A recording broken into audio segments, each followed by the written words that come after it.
नागपुरातील गणेशपेठ पोलीस आणि एनडीपीएस पथकानं संयुक्त कारवाई करत ड्रग्जचा मोठा साठा जप्त केला आहे। या कारवाईत पोलिसांनी तिघांना अटक केली आहे, तर 2 तस्कर फरार आहेत।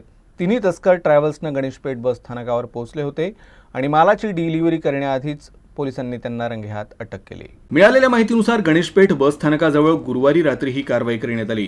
गणेशपेठ परिसरातील राहुल कॉम्प्लेक्स परिसरात ड्रग्जची तस्करी होत असल्याची माहिती पोलिसांना एका खबऱ्याकडून मिळाली होती। माहितीच्या आधारे गणेशपेठ पोलिसांच्या पथकानं गुन्हे शाखेच्या एनडीपीएस पथकासह मिळून विशेष शोध मोहीम राबवली आणि 3 तस्करांना अटक केली। अटक केलेल्या आरोपींमध्ये कुशल सिंग सरदार सिंग सिडिया, संजय बागदीराम विश्वकर्मा आणि हर्षल बांते यांचा समावेश आहे। मात्र या टोळीतील इतर 2 तस्कर अद्यापही फरार असून त्यांचा शोध सुरू आहे। हे सर्व तस्कर मध्य प्रदेशचे रहिवासी आहेत आणि ते ट्रॅव्हल्सनं नागपूरला पोहोचले होते। पोलिसांनी घटनास्थळावरून 104 ग्राम एमडी, 3 मोबाईल फोन आणि 1,70,000 रुपयांचा मुद्देमाल जप्त केला आहे। अटक केलेल्या तिघांनाही पुढील कारवाईसाठी गणेशपेठ पोलिसांच्या स्वाधीन करण्यात आला आहे।